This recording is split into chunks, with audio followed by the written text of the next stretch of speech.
By 1957, 2 years after taking power in South Vietnam, Ngo Dinh Diem had impressed the United States. He had used the army forcibly against gangsters and armed religious groups.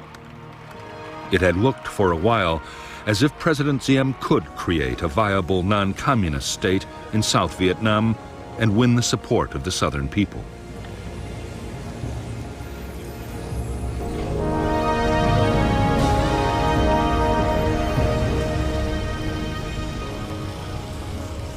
In fact, Diem had no intention of introducing the democracy or the social reforms that the United States wanted. He unleashed a savage campaign against his political opponents, using the army and police to make mass arrests.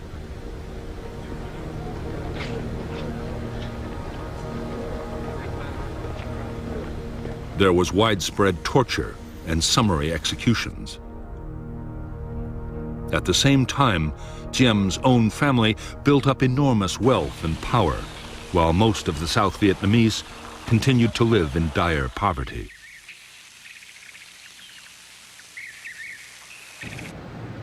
By September 1960, to the immense frustration of the United States, which was pouring in aid, Diem's regime was detested by vast numbers of South Vietnamese. There was already virtual civil war, with armed rebellions breaking out all over the country. Increasingly, the revolts were being led by nationalist and communist guerrillas, and some trained men infiltrated down from the north.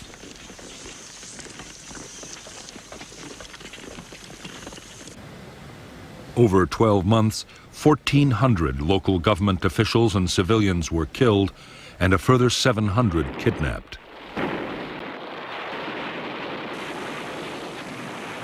In South Vietnam, the guerrillas began to mount bold attacks on military posts, convoys, and railways.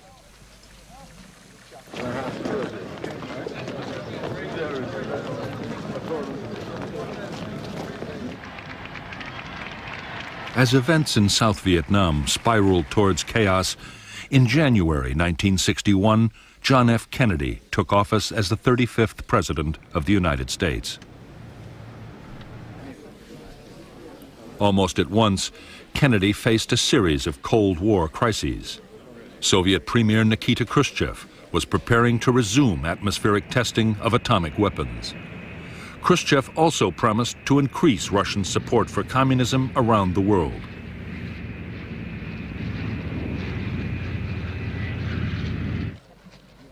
The climax came in August 1961 with a tense standoff in Europe as the Russians sealed off East Berlin and began to build the Berlin Wall.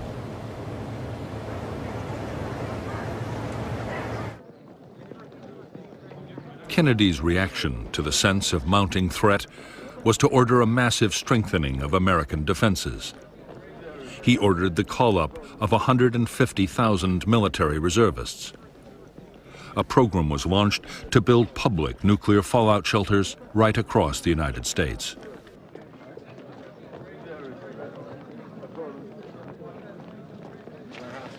There was a surge in arms production, especially of strategic nuclear weapons.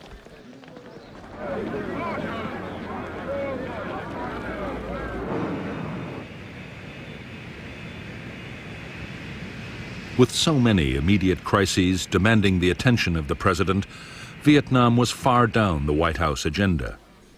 All the same, concern was growing.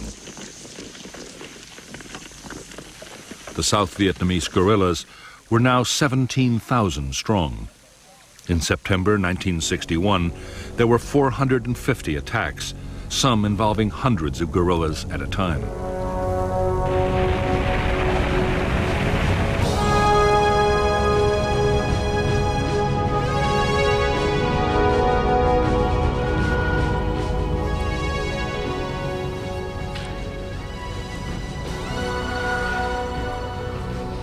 Shortly after the decision to mount an armed revolution in South Vietnam, an organization had been created to control the military and political effort.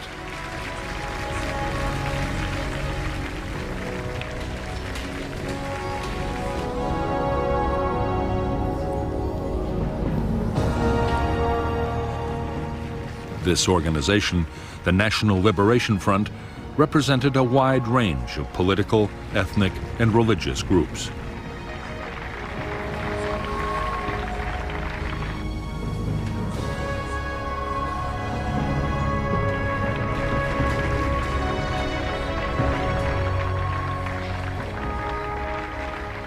The military wing of the NLF was the People's Liberation Army. The army included guerrillas who had been sent down from North Vietnam, Viet Minh veterans, and local armed groups.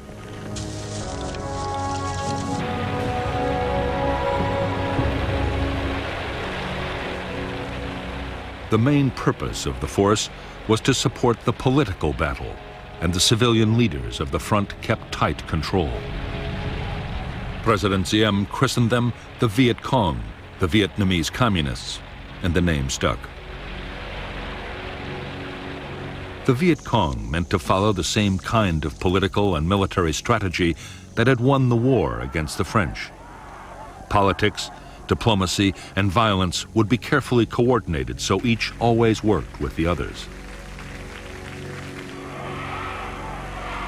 For the time being, military activity would take second place to the political effort.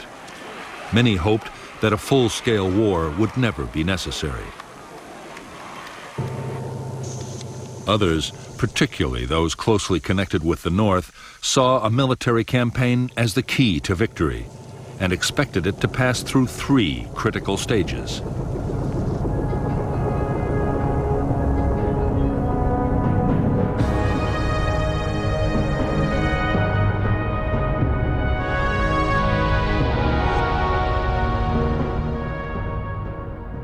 In the first phase of the revolution, with the National Liberation Front's insurgents greatly outnumbered by Saigon's army, the task for guerrilla units would be to survive in the face of government attack.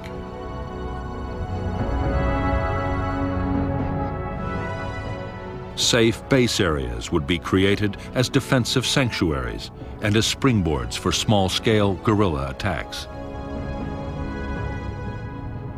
In the second phase, the insurgents would deploy larger units and would seek out bigger battles. The opposing forces would be more evenly balanced, and under relentless pressure, the enemy would become defensive and static.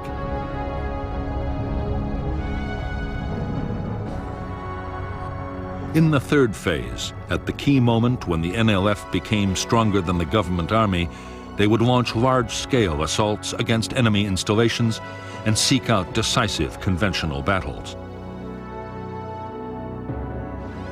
This phase, the general offensive, combined with uprisings in the cities and towns, would bring the downfall of the Saigon regime and the reunification of Vietnam.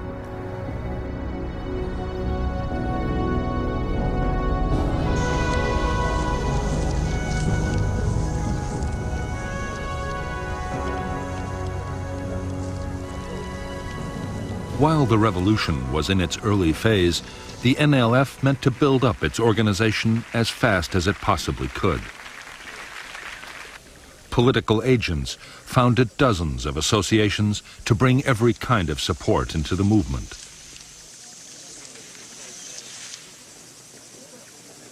There were associations for women, farmers, students, and workers. In less than 2 years, the front claimed 300,000 members.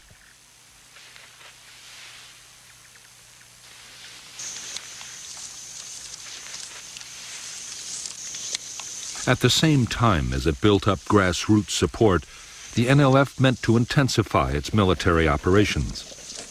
Bigger attacks on government forces would gain the movement prestige. Meanwhile, intensive training and preparation by North Vietnamese officers would forge the Viet Cong into an efficient and formidable fighting machine.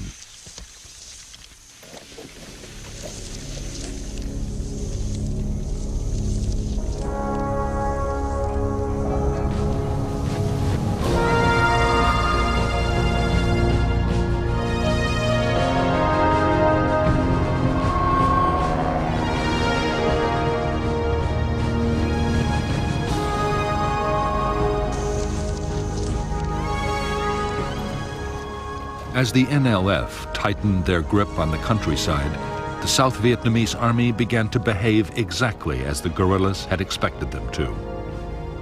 They grew increasingly defensive, staying in fortified posts and never venturing out after dark. Battles only happened when the guerrillas chose, and the army suffered a steady drain of casualties.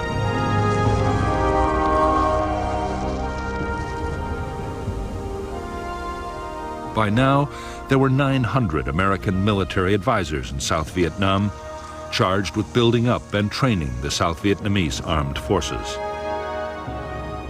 They were appalled by the Army's dismal performance against the guerrillas, but saw no reason why the South Vietnamese shouldn't be able to cope. What they wanted was a much more aggressive approach.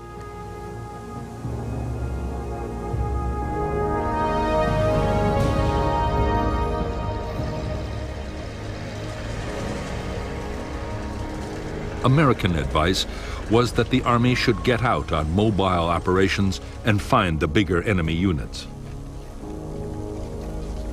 The Civil Guard and militia could look after local security.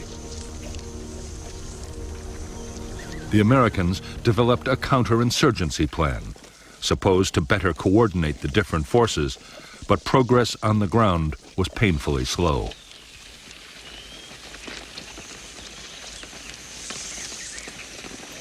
While the handful of American personnel struggled to improve the situation inside South Vietnam, in Washington, military planners worried about the external threat.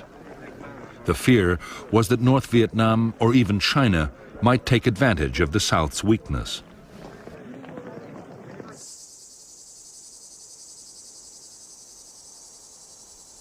Already, with the approval of the White House, a contingency plan had been drawn up for putting in American combat troops if an invasion looked imminent.